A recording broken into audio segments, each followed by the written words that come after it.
parte del Señor tiene la intención de llevarnos a la reflexión. Es decir, que nos detengamos, hagamos una autorreflexión, un autoanálisis. Porque, ¿cuántos de los que estamos aquí nos consideramos cristianos? Nos consideramos cristianos. Gloria a Dios, que más de la mitad de la iglesia se considera cristiano. Ahora bien, estoy convencida, ¿sí?, de que tanto en los que estamos aquí como si vamos allí fuera y preguntamos, no todos tendríamos la misma definición de lo que significa ser cristiano. ¿Sí o no? Muy bien. ¿Alguien sabe quién es Richard Dawkins? No. Bueno, yo lo escuché y tampoco sabía quién era y estoy investigando, ¿vale? Richard Dawkins es un científico y ateo británico que se ve que es bastante conocido a nivel global.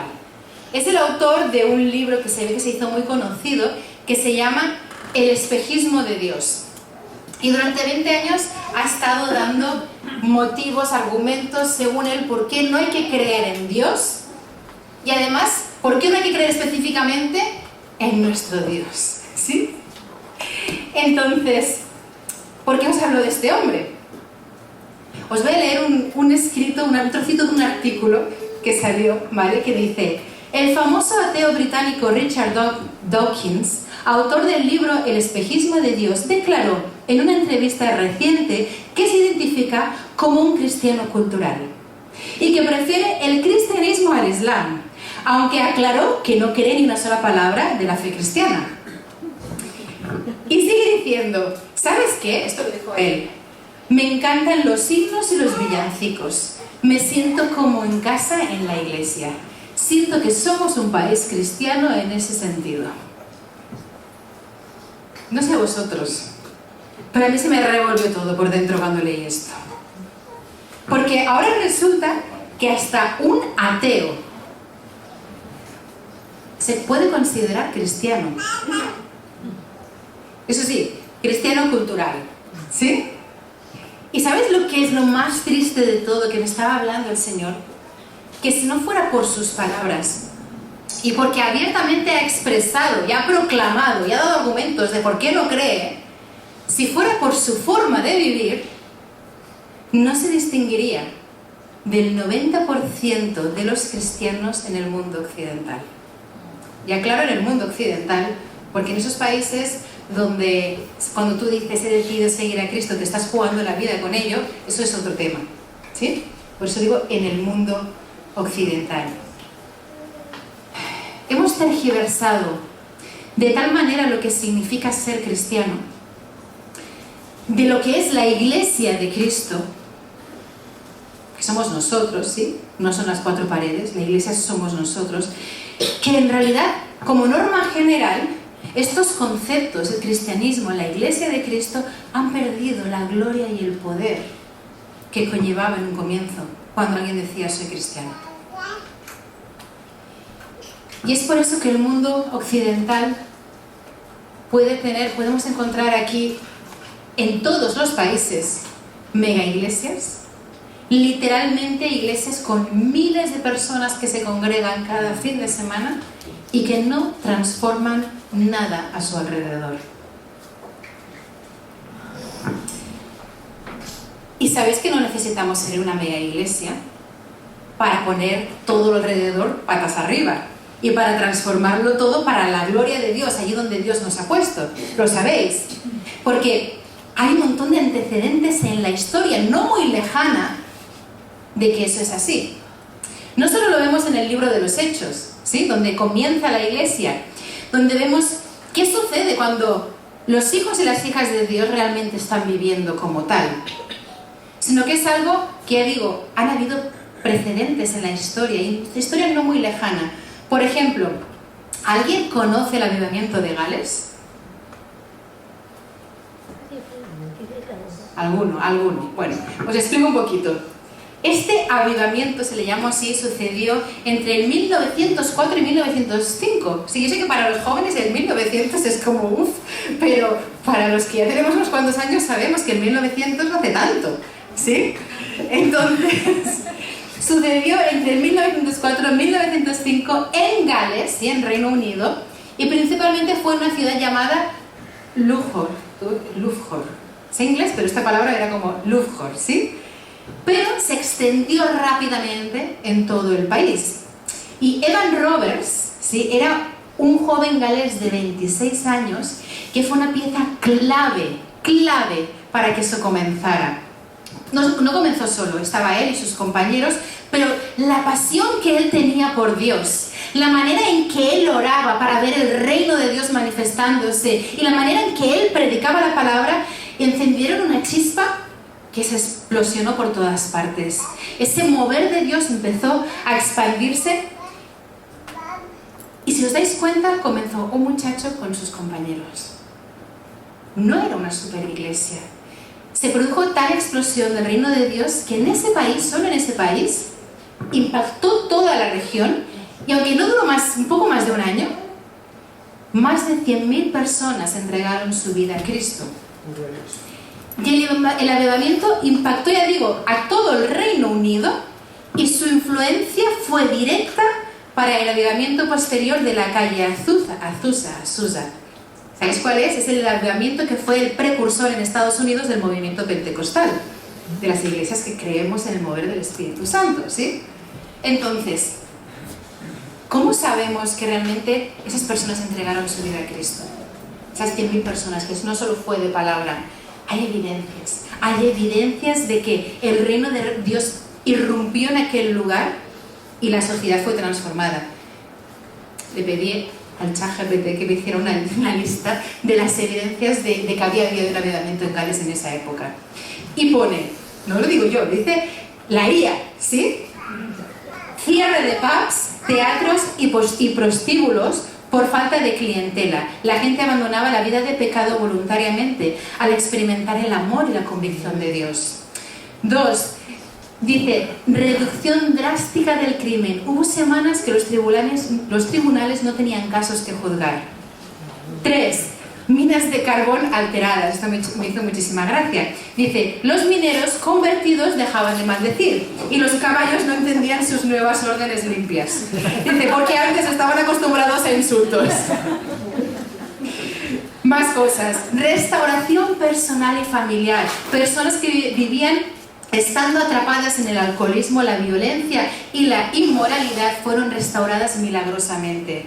Luego, sanidades físicas y repentinas y sobrenaturales, de enfermedades consideradas incurables, restauraciones de vista, oído y movilidad.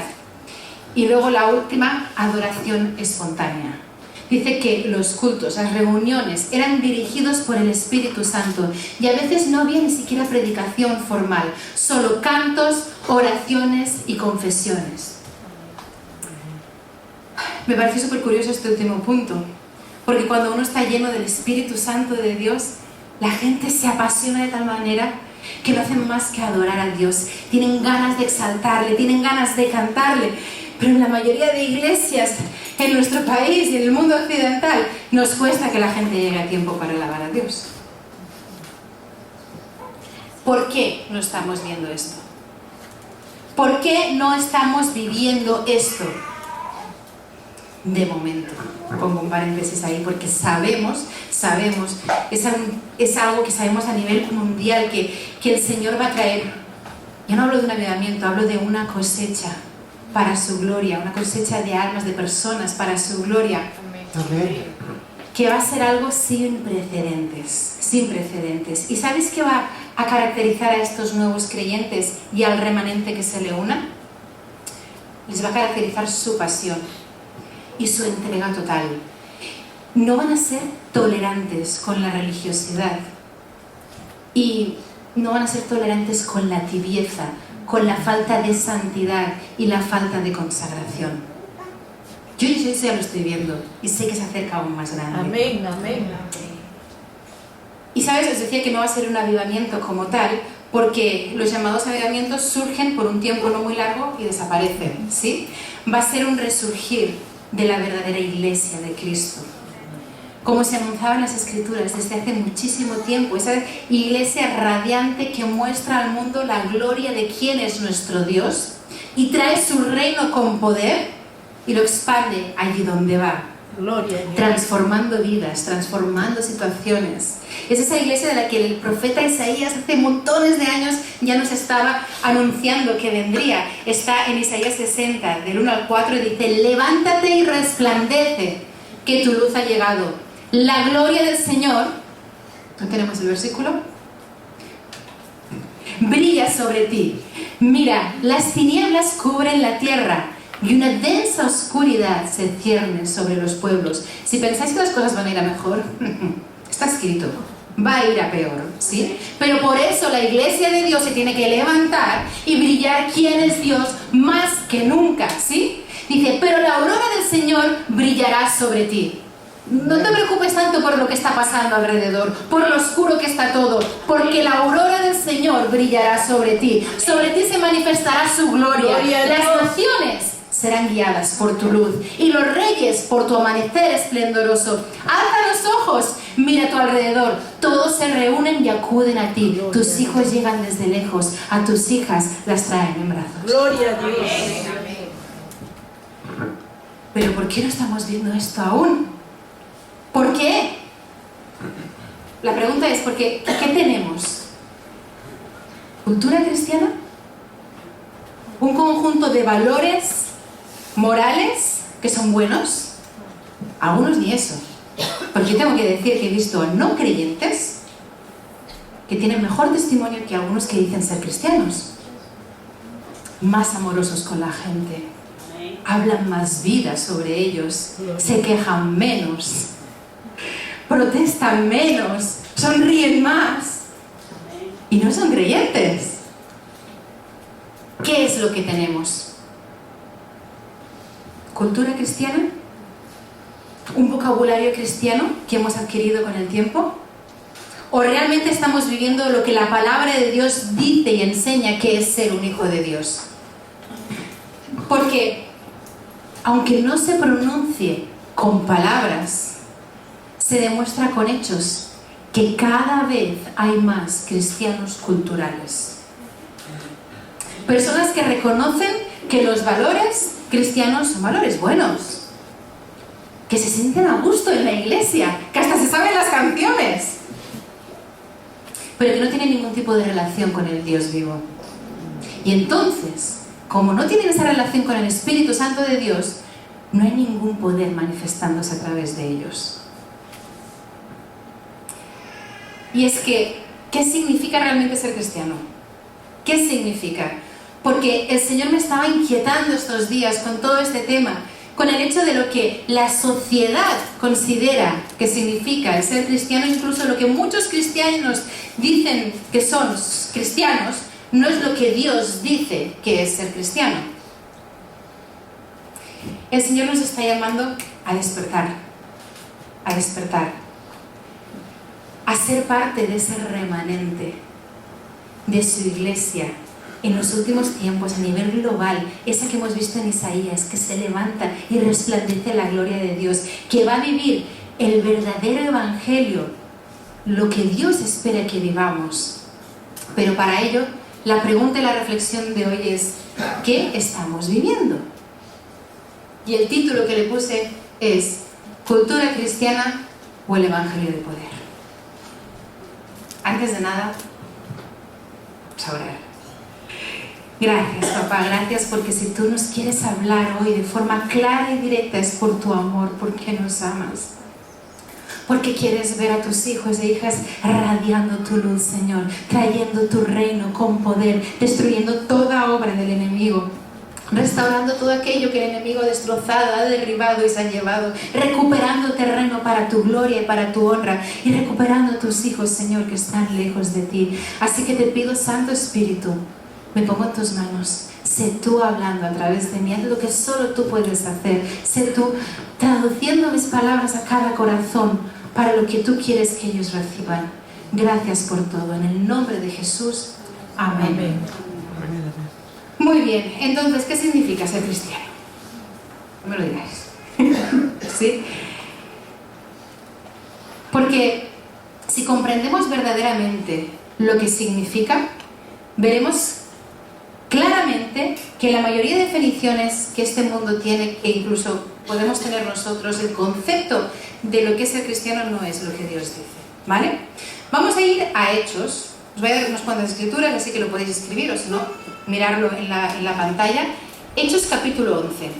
Vamos a empezar a leer allí, en el versículo 19. En Hechos sabéis que empieza la iglesia primitiva. Dice, los que se habían dispersado a causa de la persecución que se desató por el caso de Esteban, si recordarán que mataron a Esteban a pedradas, llegaron hasta Fenicia, Chipre y Antioquía, sin anunciar a nadie el mensaje excepto a los judíos. Sin embargo, había entre ellos algunas personas de Chipre y de Cirene que al llegar a Antioquía comenzaron a hablarles también a los de habla griega, anunciándoles las buenas nuevas acerca del Señor Jesús. Y atentos porque el siguiente versículo es claro. Dice, el poder del Señor estaba con ellos y un gran número creyó y se convirtió al Señor. ¿Qué estaba con ellos? El poder. El poder, ¿sí? Seguimos leyendo. Dice, la noticia de estos sucesos llegó a oídos de la iglesia de Jerusalén y mandaron a Bernabé a Antioquía. Cuando él llegó y vio las evidencias de la gracia de Dios, y no sé si os acordáis, paréntesis, la gracia de Dios, os he dicho muchas veces que no es un sinónimo de misericordia, es mucho más. Es el poder de Dios trabajando en nosotros, a través de nosotros, de forma inmerecida, por supuesto, ¿sí? Pero es el Espíritu Santo en acción, la gracia de Dios, es el poder de Dios. Entonces dice que cuando vio las evidencias de la gracia de Dios, se alegró y animó a todos a hacerse el firme propósito de permanecer fieles al Señor, pues era un hombre bueno, lleno del Espíritu Santo y de fe. Un gran número de personas aceptó al Señor. Gloria a Dios. Pero, atentos, vamos a continuar leyendo. Después partió Bernabé para Tarso en busca de Saulo, y cuando lo encontró, lo llevó a Antioquía. Durante todo un año se reunieron los dos con la iglesia y enseñaron a mucha gente. Fue en Antioquía donde a los discípulos se les llamó cristianos por primera vez. ¿Sí? Si analizamos esta palabra griega, sabemos que el Nuevo Testamento está escrito en griego, ¿vale? Cristianos, veremos lo que significa. Del origen griego, ¿sí? Se pronuncia cristianos, con el nos final, ¿sí? La raíz es Cristo, que significa el ungido, ¿sí? El Mesías del hebreo.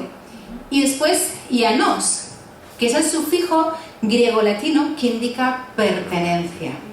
Literalmente, cristiano significa perteneciente a Cristo, que le pertenece. Y según algunos expertos, os leo que dicen aquí, en Hechos 11:26, cristianos fue un término probablemente usado por otros, gente no creyente, ¿sí?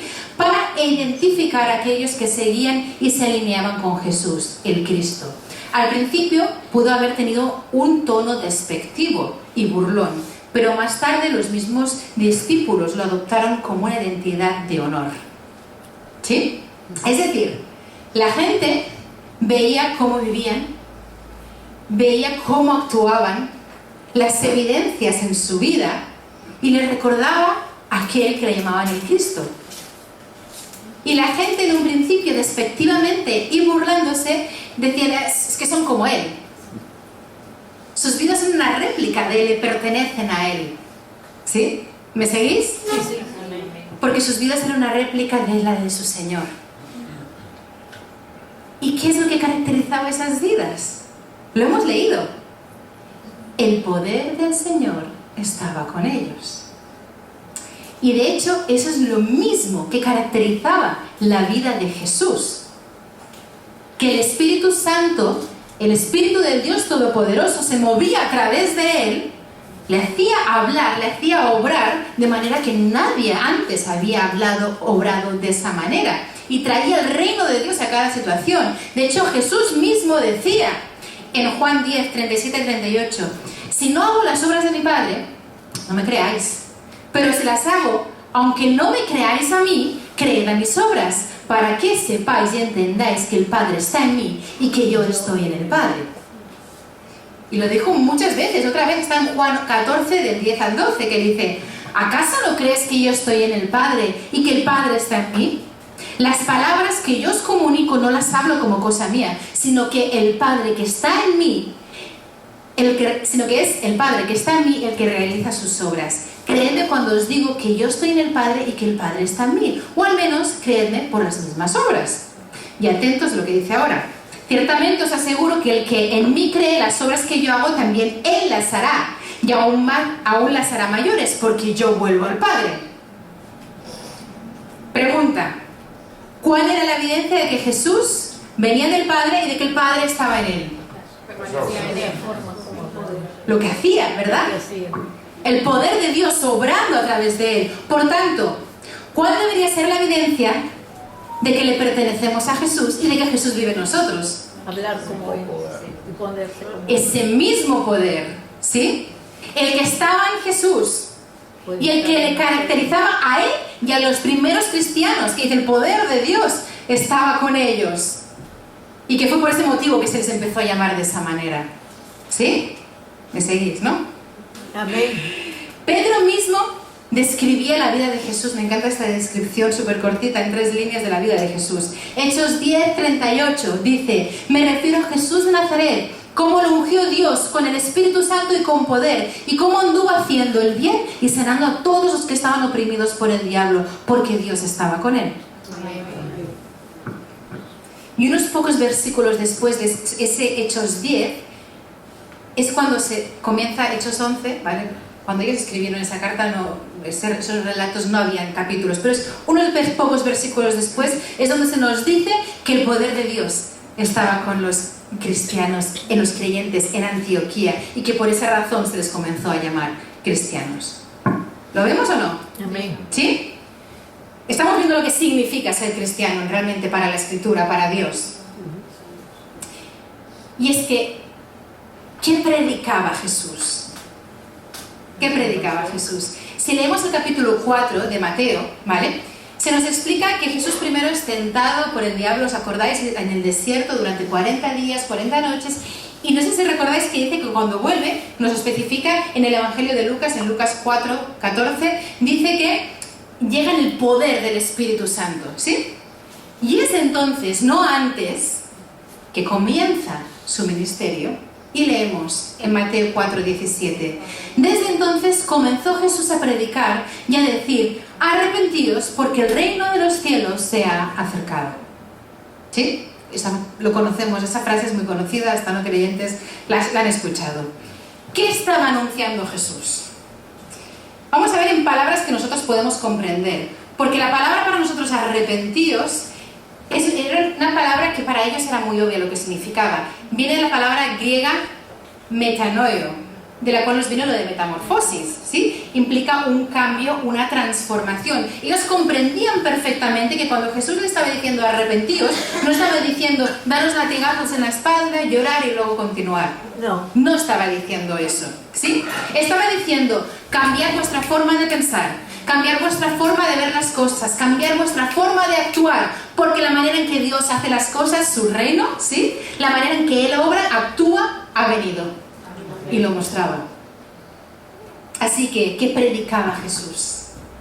Predicaba el Evangelio o las buenas noticias, que es lo mismo, del reino de los cielos, del reino de Dios. Y no se quedaba con palabras, sino que lo traía. Por eso, en ese mismo capítulo, 7 versículos después se nos dice, Mateo 4, 23 y 24, Jesús recorría toda Galilea, enseñando en las sinagogas, anunciando las buenas nuevas del reino y sanando toda enfermedad y toda dolencia entre la gente. Su fama se extendió por toda Siria y le llevaban todos los que padecían diversas enfermedades, los que sufrían de dolores graves, los endemoniados, los epilépticos y los paralíticos, y él los sanaba. El evangelio del reino no es cuestión de palabras, sino de poder. Pablo lo dijo claramente, lo sabemos, ¿sí? En 1 Corintios, en la primera carta que tenemos a los Corintios, escrita por Pablo, Pablo tiene que dirigirse a unos, llamémoslo de esta manera, listillos, que se creen que saben más que Pablo y que predican mejor que Pablo. Y Pablo les dice, 1 Corintios 4, 18 y 20, ahora bien, algunos de vosotros os habéis vuelto presuntuosos, pensando que no iré a veros.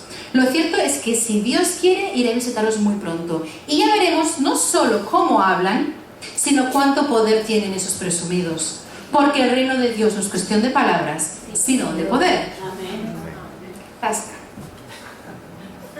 Y de hecho, al principio de esa misma carta, en 1 Corintios capítulo 2, del 4 al 5, dice: no os hablé ni os prediqué con palabras sabias y elocuentes, sino con demostración del poder del Espíritu, para que vuestra fe no dependiera de la sabiduría humana, sino del poder de Dios. Y lo especifica: no quiero que vuestra fe dependa de la sabiduría humana, de lo bien que hablo, de que os he convencido, sino del poder de Dios.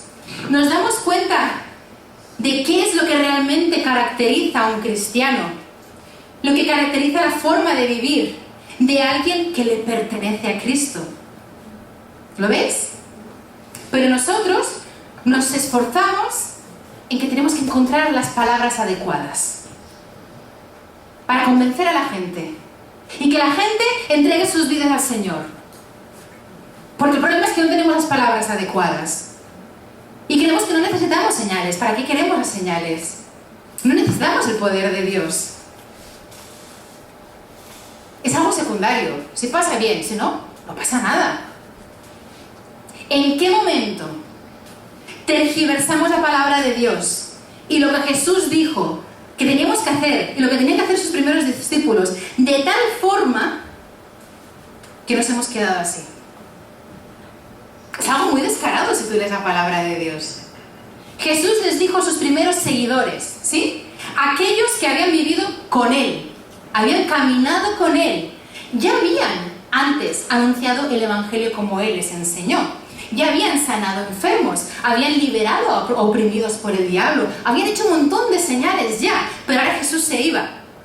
Y justo antes de darles la gran comisión, es decir, ir por todo el mundo, hacer discípulos predicando el Evangelio del reino, ¿sí? ¿Qué les dice? Les dice lo siguiente, Lucas 24, 49. Ahora voy a enviaros lo que ha prometido mi Padre. Amén. Spoiler, está hablando del bautismo en el Espíritu Santo, ¿sí? Pero quedaos en la ciudad hasta que hayáis sido revestidos de poder de lo alto. Son de las últimas palabras que Jesús dio antes de irse, antes de ascender al cielo. Yo creo que son importantes. Amén. Quedaros en la ciudad hasta que seáis revestidos de poder de lo alto. Porque es eso lo que nos diferencia a los cristianos, o lo que nos debería diferenciar a los cristianos de cualquier otra religión. No es cuestión de tener un discurso más bonito o menos bonito, más lógico, más elocuente o menos. Es cuestión de quién tiene a Dios vivo. ¿Quién tiene a Dios verdadero?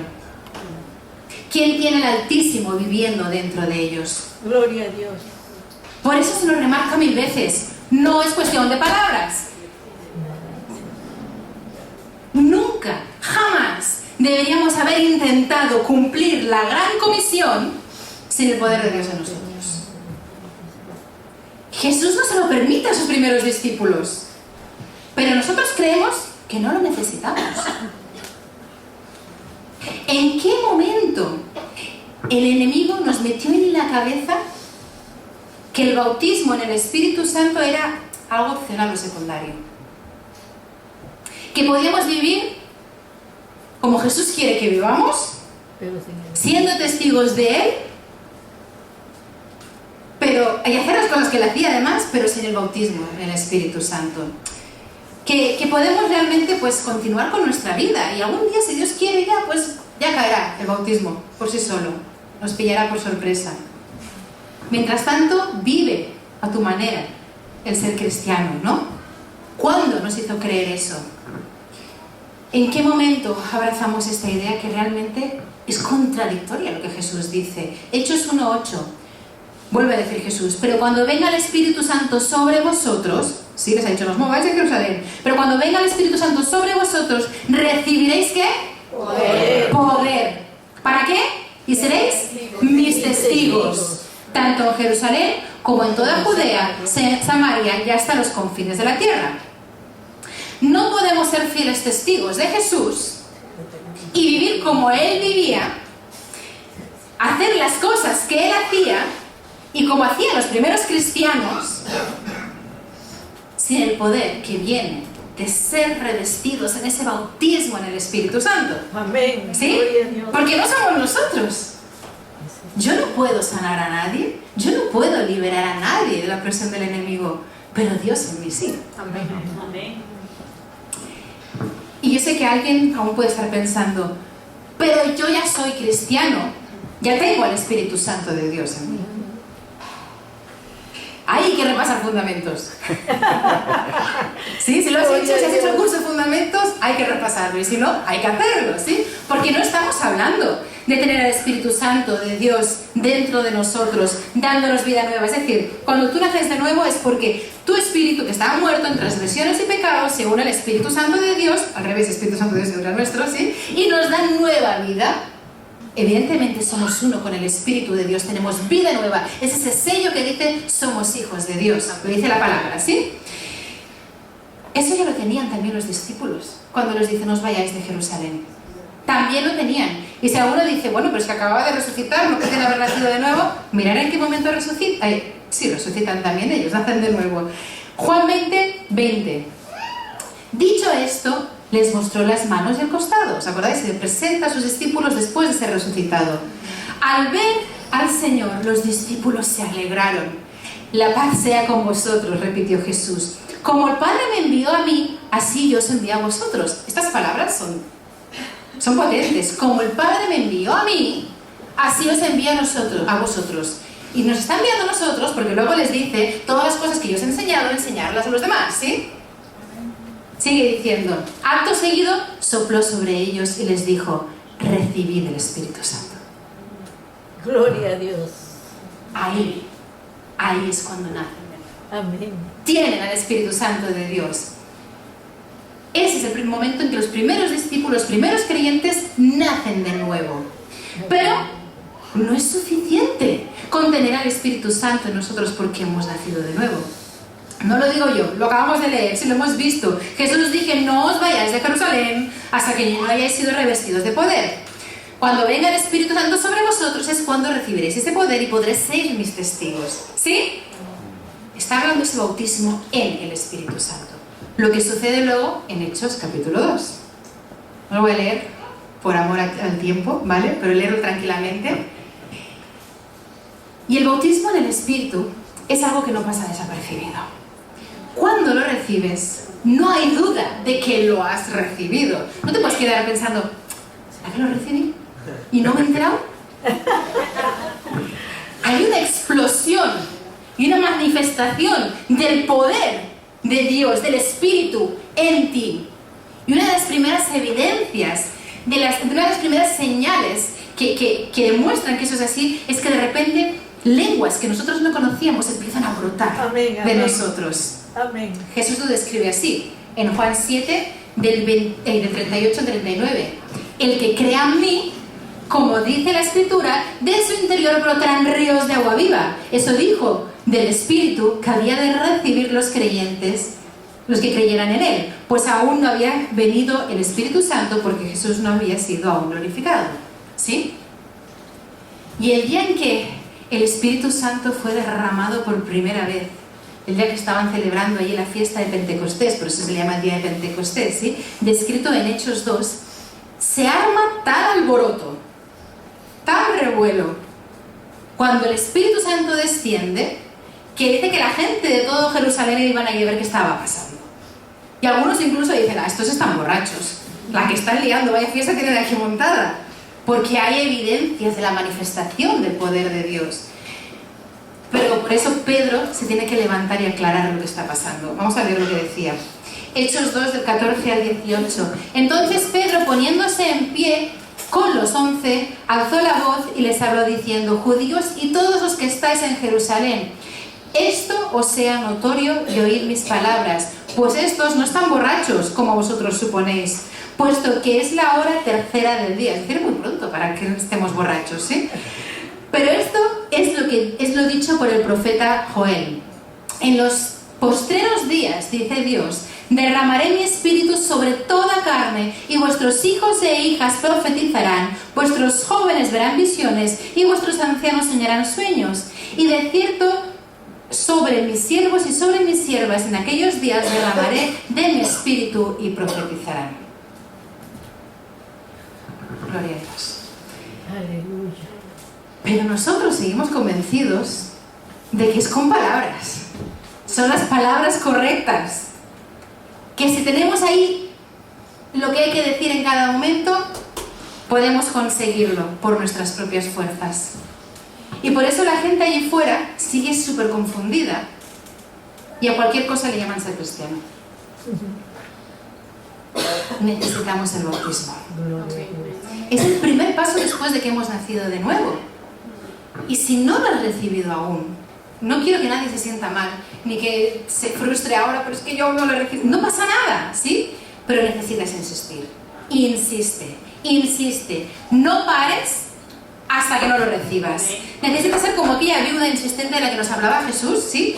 Está en Lucas 18. Insistía, insistía. Que sea más que palabras también. Que todo tu ser clame y le muestre a Dios que quiere eso que es para Él, para ti. Eso que anhelas de corazón. Entrégate por completo a Él. Búscale con todo lo que eres, con todas tus fuerzas, cada día. No pares hasta que lo recibas. Y algo que el Señor me estuvo remarcando un montón cuando me estaba hablando de este tema. Yo no tenía ni idea, o sea, de repente salió y digo, ¿esto tiene que ver? Deja el orgullo a un lado.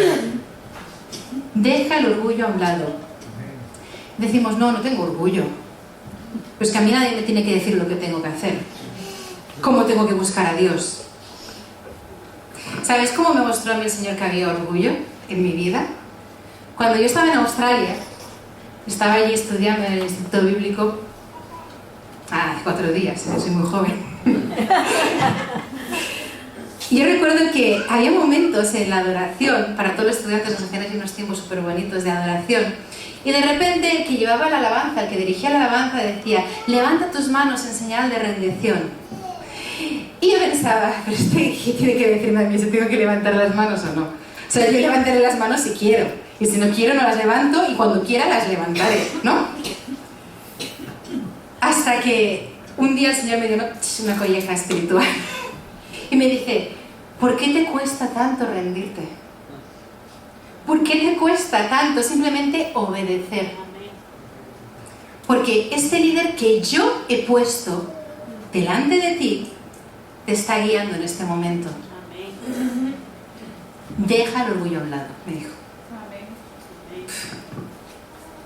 Fue como, cuando el Señor te habla, es como... Y que habla. Sí que habla, sí. Mucho. Más de lo que queremos escuchar. Sí. Si Dios nos pone en un lugar es por algo. Sí. Amén. Y no es para que sigamos tozudos y rebeldes. No. Ríndete a Él. Y si Dios no nos ha puesto en ese lugar, entonces estamos siendo tozudos y rebeldes por estar donde nosotros queremos y no donde Él nos ha puesto. Así que por algún lado hay tozudez y rebeldía, ¿sí? ¿Quieres recibir todo lo que Dios ha preparado para ti? Amén. Entonces déjalo muy a un lado. Pero no, porque preferimos ir por libre, ¿verdad? Que nadie nos diga lo que tenemos que hacer o cómo tenemos que hacerlo. Dime, ¿cuándo fue la última vez que fuiste a la presencia de Dios y te postraste delante de Él sin peticiones, sin tu lista de la compra? Y me refiero literalmente a postrarse, a quedarse allí en el suelo, buscando de Él, sin peticiones, sin exigencias. ¿Cuándo fue la última vez que derramaste tu corazón delante de Dios y le dijiste lo mucho que le amas? Y que simplemente lo quieres a Él y quieres todo lo que Él tiene para ti. Que estás dispuesto a renunciar a todo si es necesario.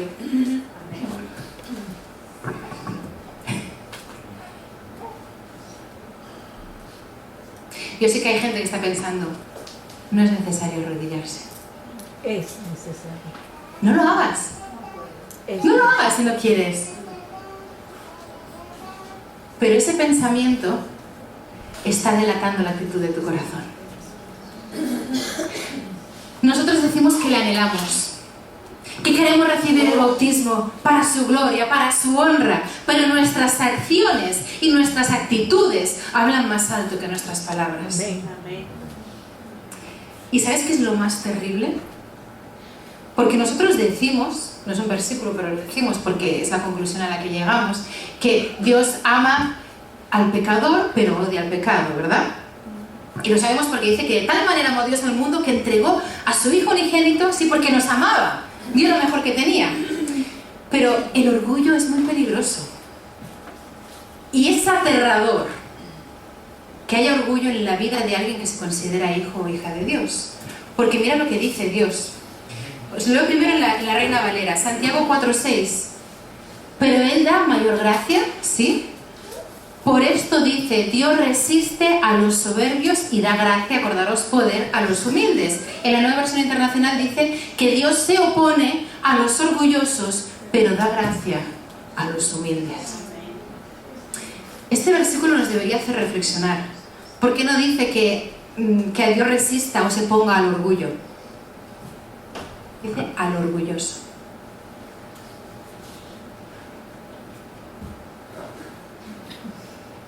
Necesitamos una entrega total a Dios. Amén.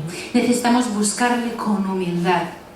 Y si los pastores o los líderes de tu grupo de vida te aconsejan algo, evidentemente no tienes por qué hacerlo. No tienes por qué. Pero siempre es por tu bien. Y tu respuesta a lo que te digan te está dando más pistas. La respuesta de tu corazón, aunque no lo hables, te está dando más pistas de la actitud que tienes en ti y de cuál puede que sea el problema principal por el cual no estamos viendo lo que queremos ver en nuestras vidas. Porque Dios resiste al orgulloso. ¿Sí? El Señor nos ama. Yo sé que alguno va a decir, hola, la que nos han dado hoy. Es por amor, de verdad, es porque nos ama, nos ama. El Señor nos ama y no nos quiere ver enredados en el engaño del orgullo y que nos perdamos en esas telarañas que no nos dejan ver con claridad, pensando que no, yo estoy bien, simplemente Dios no quiere hacer las cosas en mí. Ahora bien, una vez hemos sido llenados del Espíritu Santo de Dios, tampoco nos podemos quedar allí. Porque los hijos de Dios no son los que han recibido el bautismo del Espíritu Santo, no son los que son llenos de Dios, del Espíritu de Dios, sino los que son guiados por Él. ¿Sí? Romanos 18:14, porque todos los que son guiados por el Espíritu de Dios son hijos de Dios. ¿Sí? Necesitamos vivir en el Espíritu. No movernos de vez en cuando en el Espíritu, sino vivir en Él. En la Biblia dice que hasta un burro se movió en el Espíritu cuando el Señor habló a través de él. Entonces, no se trata de vez en cuando. Se trata de vivir en Él, ¿sí? No es suficiente con tenerlo en nosotros porque hemos nacido de nuevo. No es suficiente llenarnos de Él en el bautismo del Espíritu Santo, que ya digo también, eso no es algo que sucede una vez y ya. Tenemos que ir constantemente a su presencia, seguir siendo llenados, renovados en su presencia, ¿sí? Pero no nos podemos quedar ahí. En todo momento deberíamos enfocarnos en Él. ¿Qué haría Jesús en esta situación? Si Él estuviera aquí, que lo está porque está en mí. Amén. ¿Sí? Y debería ser fácil saberlo si tengo su Espíritu en mí. Porque el Espíritu de Dios, el Espíritu de Cristo, habita en nosotros. Es que nos ha inundado, nos ha revestido, ¿sí? Romanos 8:9 dice, sin embargo, vosotros no vivís según una naturaleza pecaminosa, ¿verdad que no? No vivís según la naturaleza pecaminosa, sino según el Espíritu. Si es que el Espíritu de Dios vive en vosotros, evidentemente, si no, no podéis. Dice, y si alguno no tiene el Espíritu de Cristo, no es de Cristo. Tiene solución, ¿sí? Entrégale tu vida al Señor y el resto se encarga Él. Amén. Pero entonces, ¿estamos viendo lo que significa realmente ser cristiano? Pertenecerle a Cristo. ¿Qué es eso de pertenecerle a Cristo? Entonces, pregunta, reflexión. ¿No te cansas de vivir el cristianismo a tu manera? Yo os lo digo por experiencia propia. Yo creo que es agotador y es frustrante. Entonces, ¿por qué no nos detenemos a ver qué es lo que Dios quiere de nosotros cada día, en lugar de ir a decirle a Él lo que nosotros queremos de Él? Vivamos de forma digna del Evangelio, como Pablo nos ruega en un montón de cartas suyas. En Filipenses 1:27 dice: pase lo que pase, no hay excusas. No, pues que hoy tengo un mal día, Señor. Pase lo que pase, comportaos de una manera digna del Evangelio de Cristo. Amén. Pase lo que pase. ¿Cuál es el Evangelio de Cristo? Lo hemos visto, el Evangelio del Reino de Dios, el cual no es cuestión de palabras, sino de poder, ¿sí? O en Efesios 4:1, por eso yo, que estoy preso por causa del Señor, os ruego, o sea, Él está preso y le ruega a los demás que vivan de una manera digna del llamamiento que han recibido. Se acabó vivir únicamente un conjunto de valores y de hablar palabras vacías sin poder. Dios está más apasionado y ardiendo por moverse en ti y a través de ti de lo que tú estás, de que Él se mueva a través de ti.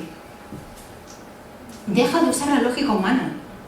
Deja de usar el razonamiento, porque yo creo que si lo que tú crees no se alinea con lo que Dios dice, no te creas que sabes más que Dios. Pero no, decimos, no, yo creo que esto tiene más lógica. Dios me dice por ahí, yo digo, no, pero yo creo que esta es la respuesta. Jesús fue muy claro. Dios hecho hombre, o sea, fijaros en esa humildad, era Dios se despoja de sus privilegios y dice cosas como esta. Él mismo reconocía, Juan 5:19, entonces Jesús afirmó: ciertamente os aseguro que el Hijo no puede hacer nada por su propia cuenta, sino solamente lo que ve que su Padre hace, porque cualquier cosa que hace el Padre, la hace también el Hijo. Pero una vez más, nosotros preferimos ser independientes, confiar en nosotros mismos, ir por libres, porque yo sé mejor. Necesitamos esa entrega total. Y la clave para vivir de esa manera, ardiendo por Él, es la intimidad con nuestro Señor. Sin una relación personal con Él, cercana, constante, a diario, no es posible vivir como Él nos llama a vivir. Y no lo olvidéis, no es que a Dios le moleste o le desagrade o no le guste nuestra vida tibia. La tibieza le produce náuseas. Apocalipsis 3:15-16. Conozco tus obras, sé que no eres ni frío ni caliente. Ojalá fueras lo uno o lo otro. Por tanto, como no eres ni frío ni caliente, sino tibio, voy a vomitarte de mi boca. De mi boca.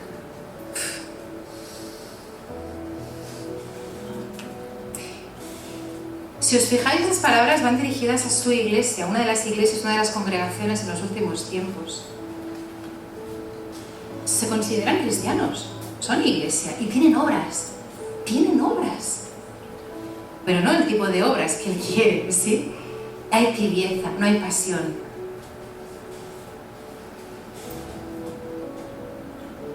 Si tú lees todo lo que dice acerca de ellos, está describiendo a esos cristianos culturales, que no hay ningún tipo de pasión y poder. Son ciegos espiritualmente, pero ellos creen que ven. Y les dice: compra colirio para que veas de verdad. Pero a pesar de estas palabras tan duras, a estos cristianos, ¿sí?, a los cristianos que pueden estar en esta situación, el Señor sigue diciendo el por qué les habla así. Dice: yo reprendo y disciplino. Atentos, porque la palabra griega disciplina implica instrucción, es decir, yo corrijo y instruyo, ¿sí? ¿Por qué? Instruyo, dice, a todos los que amo. Por lo tanto, sé fervoroso. y arrepiéntete. Cambia tu manera de ver las cosas, cambia tu manera de pensar y sigue diciendo, mira que estoy a la puerta y llamo. Si alguno oye mi voz y abre la puerta, entraré y cenaré con él y él conmigo. ¿Por qué concluye con eso? Y como he dicho muchísimas veces, no podemos sacar este versículo de contexto y usarlo para la salvación de la gente. Va dirigido a su iglesia. No está diciendo a un no creyente, hey, que estoy a la puerta de tu corazón, abre y me conocerás. No está diciendo esto. Está diciendo a esa iglesia, a esos creyentes que no son ni fríos ni calientes, que son tibios, que no hay pasión en ellos. Dice, yo estoy aquí. Vamos a cenar juntos. Vamos a pasar tiempo juntos. Porque la pasión viene de ahí. Solo ahí es que podemos realmente llenarnos de ese fuego. Solo ahí es que aprendemos a ser revestidos de Él, de su poder y a vivir como Él quiere que vivamos. Con el Dios Todopoderoso moviéndose a través nuestro, en nosotros y a través de nosotros. Se trata de una rendición total, de pertenecerle a Él. Tenemos una facilidad por decir, no, Cristo es mi Señor. Mentira. Porque si es tu Señor, significa que tu vida no te pertenece, que le pertenece a Él. Pero seguimos queriendo llevar las riendas de nuestra vida. Entonces no es tu Señor. Y si no es tu Señor, no te engañes, tampoco es tu Salvador, es un pack. ¿Sí? Como decía Pablo en Gálatas 2:20, he sido crucificado con Cristo y ya no vivo yo, sino que Cristo vive en mí. Lo que ahora vivo en el cuerpo, lo vivo por la fe en el Hijo de Dios, quien me amó y me dio su vida. Y dio su vida por mí. Este mundo necesita que nos levantemos y resplandezcamos la gloria de Dios. Eso que hemos leído en Isaías 60, que mostremos a este mundo la manifestación de quién es Dios, de su amor, de su poder, de su reino. Que pongamos las cosas en el orden que Él quiere. Eso es lo que significa la gloria de Dios. La gloria de Dios es cuando cualquier atributo de lo que es Dios, de cómo Él hace las cosas, es manifestado. Y dice que la gloria de Dios ha llegado. Levántate y resplandece. Amén. No lo olvides, último versículo, Romanos 8:19. La creación entera aguarda con ansiedad la revelación de los hijos de Dios. Amén. Y estos hijos de los que está hablando aquí, porque en griego tienen muchas palabras, no, hijo en general, nosotros da igual, desde que nace hasta que se va de aquí es el hijo, ¿sí? No, para ellos esta palabra no se refiere a los bebés, se refiere a los hijos maduros. Aquellos que viven como el Padre quiere que vivan y que son guiados y viven en el Espíritu Santo de Dios. Eso es lo que la creación aguarda con ansiedad ver. La revelación de los verdaderos hijos de Dios, no de los bebés, de los maduros. ¿Sí? Gracias, Señor, gracias, papá, porque has sido tan claro. Te pido, Señor, que seas tú dándonos el discernimiento para saber a qué cosas tenemos que decir no cada día para pasar ese tiempo en tu presencia. Sé tú, Santo Espíritu, poniendo ese fuego, esa pasión en nosotros, para que cada día queramos más y más y más de ti, Señor, y que podamos salir a ese mundo ahí fuera, que aún no te conoce, y mostrarles lo maravilloso que tú eres, Señor. Queremos ver tu reino, queremos ver tu mover establecido con poder en este lugar donde tú nos has puesto. Que allí donde vayamos, que las tinieblas tengan que retroceder, porque el reino de los cielos se ha acercado. Gracias por todo. Nos ponemos en tus manos. En el nombre de Jesús. Amén. Amén.